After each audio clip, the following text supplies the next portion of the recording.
반갑습니다. 여러분 3일 동안 수고하셨죠. 요즘 같은 날씨면 좀 살만합니다. 벌써 여름이 다 갔나 싶은데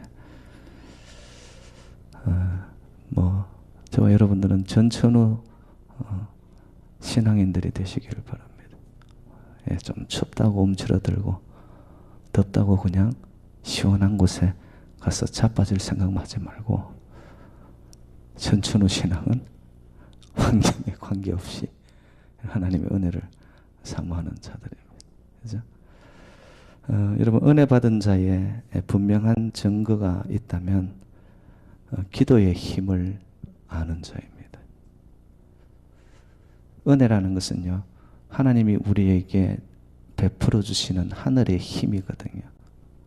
우리 모두가 은혜를 입어서 오늘 여기에 있고 오늘을 살아가는 거죠.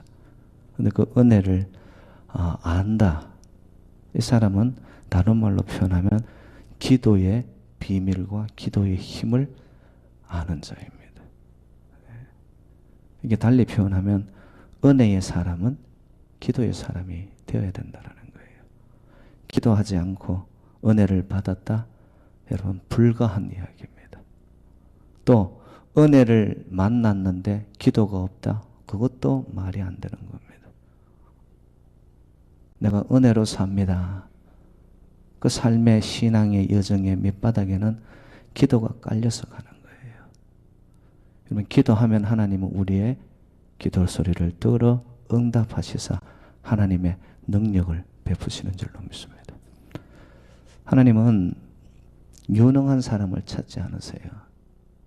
하나님은 기도하는 한 사람을 찾으세요.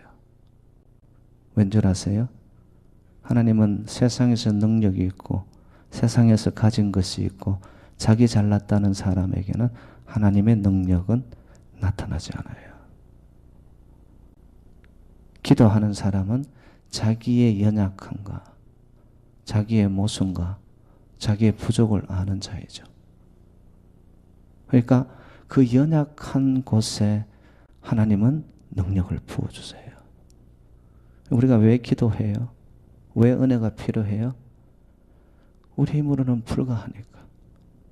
나 혼자로서는 감당할 수 없으니까. 인생의 문제들이 한두 가지입니까?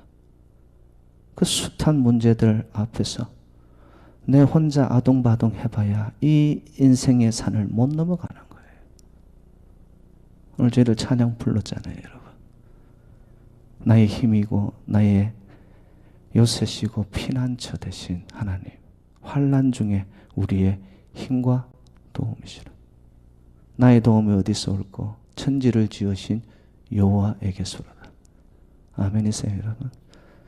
내 도움과 나의 살 길이 이 땅의 방법으로 안 되더라는 거예요, 여러분. 정말 인생의 문제에 봉착했을 때 우리가 이것을 내 혼자 힘으로 할 수 있으면 왜 하나님이 필요해요, 여러분? 그걸 못 넘어가거든요. 그러니까 위에 힘을 덧입고 하늘의 능력을 체험하는 길이 뭐냐? 기도하면은 하나님께서 움직이세요. 하나님이 행동하세요. 하나님께서 역사하시고 닫힌 문은 열어주시고 막힌 길도 열어주시고 하나님의 방법으로 여러분 그것을 체험하게 되어진 자는 은혜를 입은 자죠. 은혜를 입은 자. 은혜를 입었다. 그 사람은 기도의 사람이더라는 거예요. 기도는요, 하늘의 보좌를 움직이는 것이 기도이고요. 그리고 하늘의 뜻을 땅에서 이루어지게 하는 통로가 기도입니다. 여러분, 기도라는 것은 내 소원, 내 뜻을 이루는 것이 기도가 아니에요. 우리를 통하여 이루시고자 하는 하나님의 계획, 하나님의 뜻을 이 땅에서 이루어가게 하시는 방법이 뭐냐? 기도입니다. 예. 그래서 저는 이렇게 생각합니다. 기도는 평범한 사람을 아주 비범한 사람으로 바꾸어 놓습니다. 제가 성경에 구체적으로 한 예를 들게요. 여러분, 엘리야 있지 않습니까? 야고보서 5장 17절입니다. 거기 보면 엘리야는 우리와 같은 성정을 가진 자로서 이런 말이 나옵니다. 하나님의 종 선지자라고 해가지고 특별한 거 아니었어요. 우리와 같은 성격, 우리와 같은 모순, 우리와 같은 변덕, 똑같은 인간의 모습을 가졌던 엘리야인데 엘리야가 기도의 능력을 가집니다. 그가 기도하니까 3년 6개월 동안 비가 안 내리는 거예요. 근데 그가 다시 기도하니까 야고보서 5장 18절 말씀 이래 나와 있더라. 다시 기도하니 하늘이 비를 주고 땅이 열매를 맺었느니라. 똑같은 사람인데, 평범한 한 사람인데 그를 성경에 기록을 하게 되고 놀라운 이름으로 어떻게 기도의 능력을 체험한 자니 비범한 사람으로 만들어 놓는 거예요. 여러분, 기도는 우리의 삶을 여러분 비범하게 만듭니다. 특별하게 만들어내요. 왜? 하나님이 우리를 통하여 하나님이 역사하시기 때문에. 땅의 길이 아니고 하늘의 길이 열려버린 거예요. 여러분, 이거보다 더 특별한 방법이 있나요? 하나님은 그렇게 역사하시더라는 거죠. 그래서 저는 이렇게 확신합니다. 여러분, 기도는 만사를 변화시킵니다. 이런 표현은 여러분 좀 아멘으로 화답 좀 하세요. 아멘은 어떻게 하자? 매가리 없이 느려지자? 힘차게 간결하게. 그죠? 아멘은. 기도는 만사를 변화시킨다. 아멘? 예. 이게 무슨 말이냐 하면은, 여러분, 기도를 하면은 우리의 환경과 형편, 처지를 먼저 바꿔주시는 것이 아니라 사람의 내면을 바꿔주고 생각을 바꾸어 놓으세요. 마음을 바꾸어 놓으세요. 여러분, 정말 기도하잖아요. 하늘의 능력과 하나님의 마음을 만나잖아요. 생각이 바뀌어지더라고요. 내 중심이 바뀌어집니다. 다 사면초가와 같이 막혔어요. 기도가 없었을 때는 이것이 왕짜증 나는 순간이 못 견디겠어 막.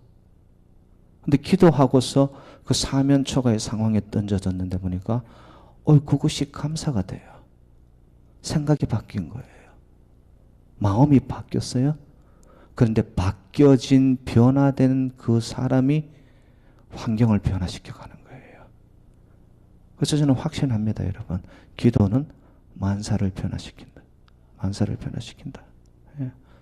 기도 안 하니까, 기도의 체험이 없으니까, 기도의 능력을 만나지를 못했으니까 내가 변화되지를 않는 거예요. 하나님 살아계심과 하나님의 역사하심과 하나님이 구체적으로 우리를 붙잡아 생명의 길로 인도하시는 구원의 그 하나님이 내 삶의 전부입니다라는 것이 고백되어지지 않으니까 내 내면의 생각의 중심에 이 변화가 없는 거예요. 똑같은 다람쥐 쳇바퀴 도는 생활, 신앙생활 자체가 그래가는 거예요. 그러니까 뭐예요? 경건의 모양은 이러 있는 것 같은데 능력이 하나도 없어요. 자기 자신도 자기를 다스리지 못하는데 무슨 다른 이에게 영향력을 줄 수 있겠어요? 여러분, 기도의 사람은 자기부터 변화됩니다. 자기 내면부터 달라집니다. 달라진 렌즈를 통하여 사람을 보고 환경을 보고 지금 주어진 내 자리 속에서 하나님이 이루시고자 하는 것이 뭘까? 그러면 생각이 달라지는 거예요. 생각이. 보는 것이 달라지고.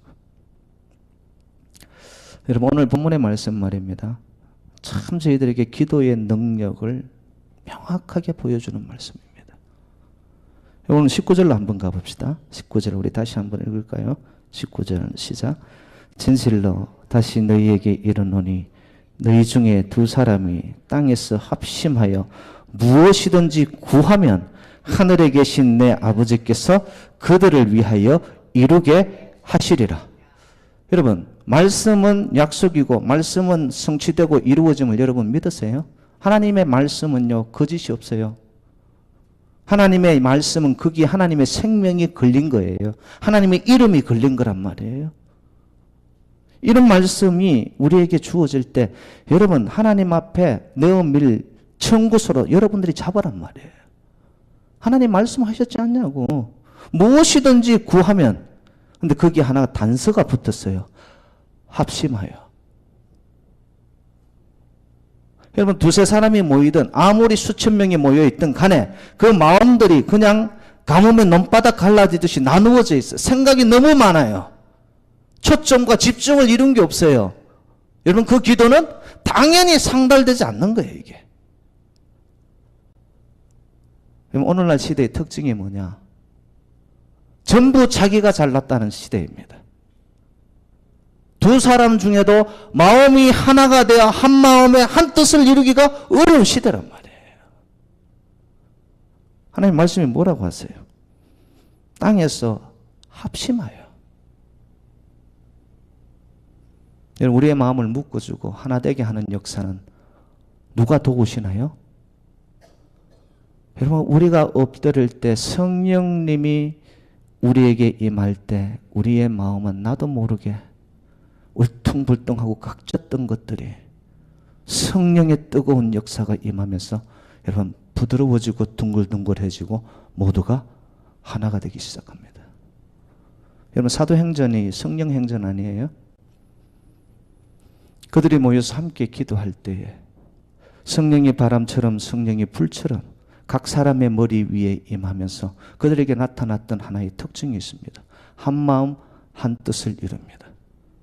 그리고 내 것을 내 것이라 주장하지 아니하고 모두가 필요에 의해서 나누는데 통용함이 일어납니다. 성령의 역사입니다. 성령이 우리의 마음을 주장하는 순간 나타나는 특징, 아주 뚜렷한 특징. 이상하게 마음이 갈라지고 나누어지고 분열되고 싸우는 것이 아니라 그 안에서 도더워지기 시작하는 거예요. 덮여지기 시작하는 거예요. 그리고 마음이 하나가 되어서 거기서 놀라운 힘이 나타나는 거죠. 오늘 저녁에도 저희들이 함께 기도할 때 여기 한 몇 분이 모여서 한 20여 명, 두세 사람의 한 3배 아닙니까? 2배 아닙니까? 2배가 아니죠. 한 10배 되네. 두세 사람이. 그죠?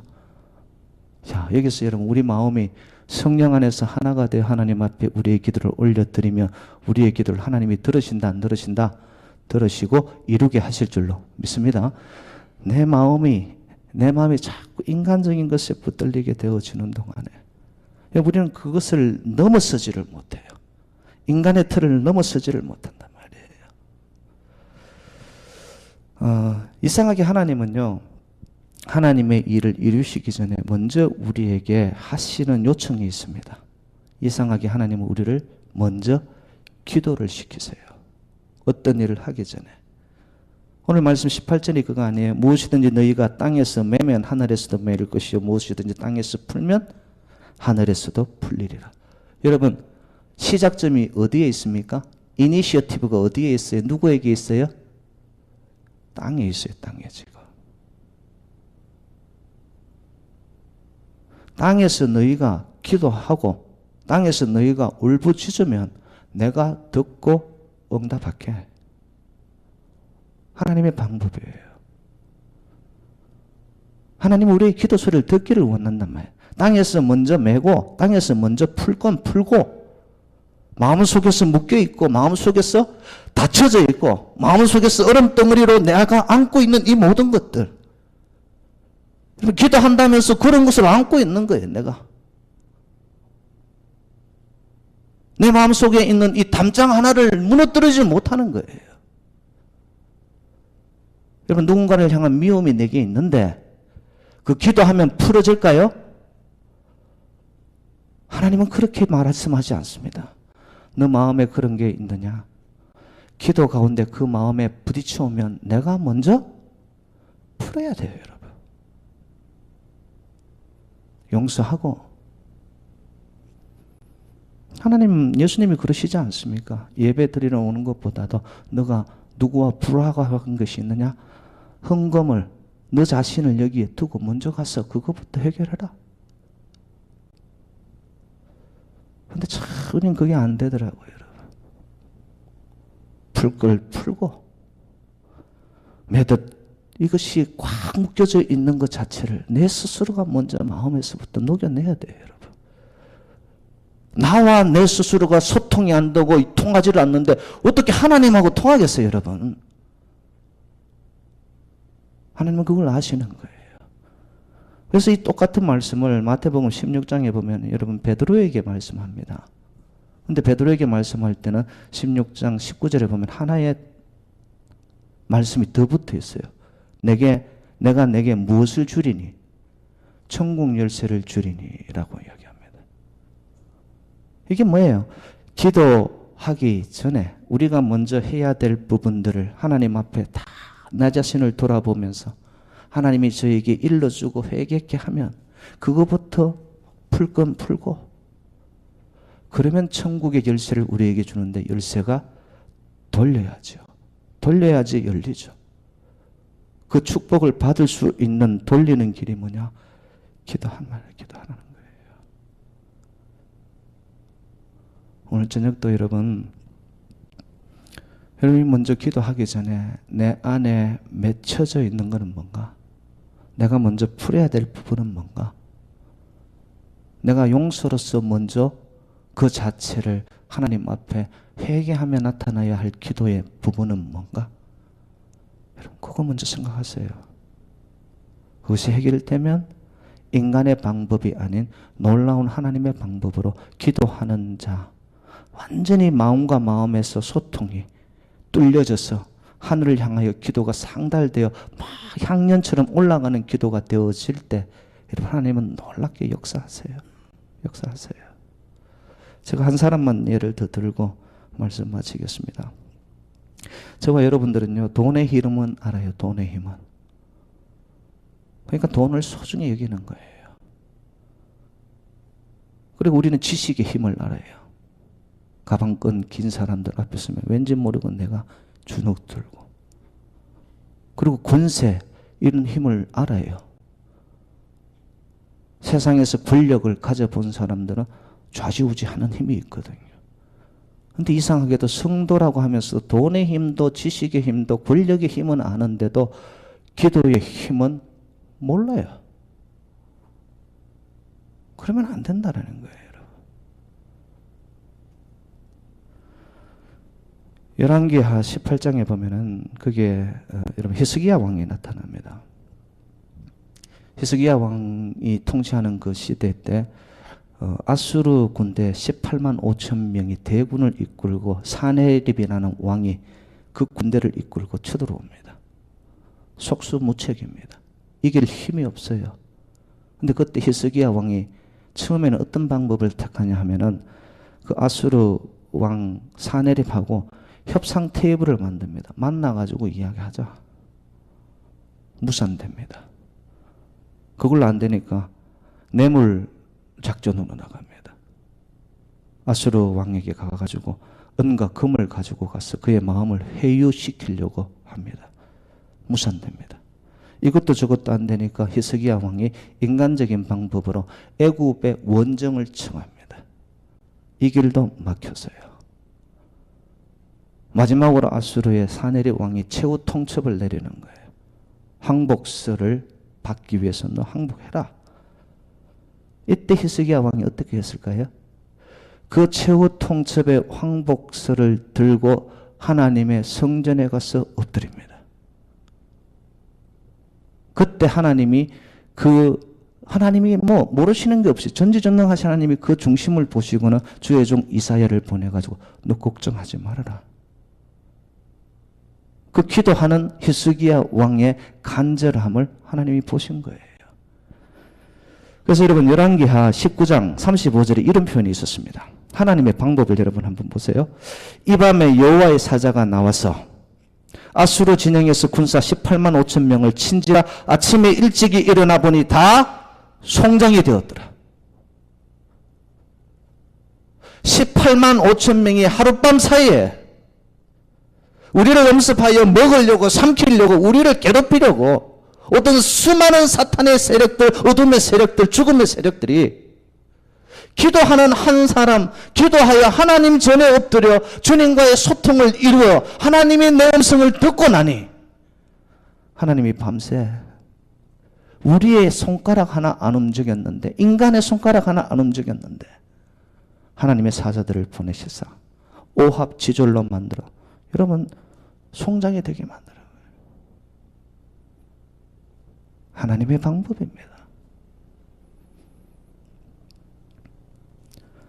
인간적 육신적인 방법으로 불가능한 것이, 여러분 하나님이 역사하시면 주의 백성들이 엎드려 기도하여 우리의 마음이 정말 애절하게 하나님 앞에 통하는 기도를 하기만 하면 하나님은 하나님의 방법으로, 인간 이 세상의 방법이 아닌 놀라운 방법으로, 우리가 알 수 없는 비밀스럽고 하나님만의 능력으로,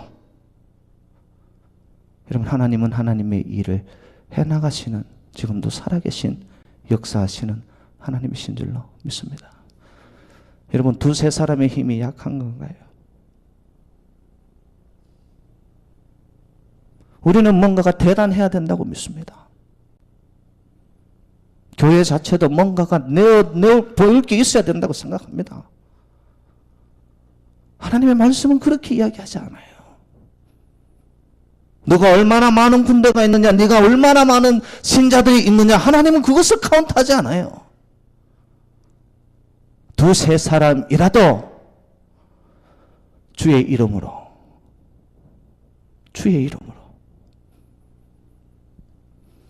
모인 곳에는 나도 그들 중에 있느니라. 저는 오늘 저녁 저희들이 여러분 함께 기도할 때 합심하여 정말 성령 안에서 하나가 되어진, 성령의 도가 위에서 인간의 모든 것들이 다 녹아져 없어지고 오로지 한 마음, 주님 여기에 임재해 주십시오. 주님 여기에 우리와 함께 해주십시오. 우리 가운데 계십시오. 하나님을 느끼기 원하십니다. 하나님의 임재를, 우리의 심령이 정말로 살아계신 그 하나님을 느끼기 원합니다. 오늘 이 기도, 이 예배 속에 임마누엘의 역사, 하나님의 동행, 하나님의 살아계심을 우리 모두가 충만하게 느끼고 체험하는 이 저녁 되시기를 주님의 이름으로 축원드립니다.